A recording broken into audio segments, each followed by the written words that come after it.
Quarter 1 FY27 आता बऱ्यापैकी results declare झालेले आहेत. कालच मला वाटतं टाटा मोटर्सचा हे रिझल्ट्स आलेले आहेत. ह्यामध्ये विनर्स कोण आहेत, लुझर कोण आहेत, सेक्टर कुठले चांगले परफॉर्म केलं? कारण मुळात युद्धाची छाया या सेक्टरवर होती. कारण 28 फेब्रुवारीला जे युद्ध सुरू झालं की इराण, इस्रायल, अमेरिका, त्याची छाया बऱ्याच सेक्टरवर होती. तरी पण अपेक्षेपेक्षा चांगले रिझल्ट्स आले असा एक सर्वसाधारण सूर आहे. आपलं मत काय असतं? नाही, नक्कीच ह्याचे दोन कारण आहेत. एक आहे की गेल्या वर्षीचा जर आपण बेस बघितलात इयर ऑन इयर बेसिसवरती, तर त्या बेससमोर म्हणजे Q1 26च्या समोर जर आपण बघायला घेतला Q27, तर त्यामध्ये व्हॉल्यूम ग्रोथ झालेला आहे. त्याचं मेन कारण हे आहे की जे गव्हर्नमेंटने 2 रिफॉर्म्स आणलेत. एक आणला रिफॉर्म्स त्याने की 12 लाखपर्यंतची जी इन्कम होती त्याच्यावरती टॅक्स कम्प्लिटली झिरो केला आणि GST टॅक्स रॅशनलायझेशन केलं. तर त्याच्यामुळे काय झालं की त्याचा इफेक्ट हळूहळू इकॉनॉमीमध्ये आला आणि त्याचा इव्हेंच्युअल इफेक्ट आता आपल्याला बघायला मिळतोय. इनफॅक्ट हा इफेक्ट अजून खूप चांगला राहिला असता जर हे US आणि इराणचं वॉर राहिलं नसतं तर. बरोबर.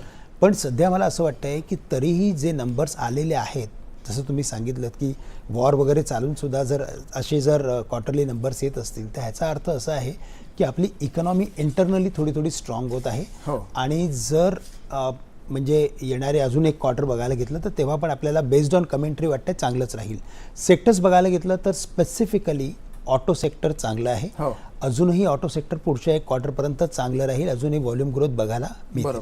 तर ते एक चांगलं वाटतं आहे. त्याबरोबर BFSI तर नेहमीच आहे. बँकांमध्ये लार्ज बँका आहेत, प्रायव्हेट बँका आहेत, PSU बँका आहेत आणि इनफॅक्ट बघायला घेतलं तर पूर्ण लार्ज कॅप स्पेस चालत नाही आहे. तुम्ही जर म्युच्युअल फंडचा जर डेटा बघितला तर त्यामध्ये मॅक्सिमम फ्लोज जे आलेत ते मिड कॅप आणि स्मॉल कॅपला आले, पण त्यांचं व्हॅल्युएशन्स पण तेवढंच झालेलं आहे.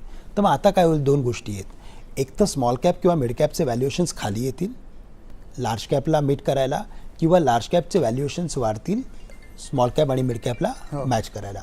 तर ओव्हरऑल मला असंच वाटतं या मार्केटमध्ये की इथे गुंतवणूक करणं गरजेचं आहे, पण सेक्टर्स तुम्ही सिलेक्टिव्हली करा. म्हणजे ऑटो सेक्टर, BFSI सेक्टर, हे 2 सेक्टर तर मला वाटतं की त्यामध्ये तुम्ही इन्व्हेस्टमेंट करून चालू शकतात.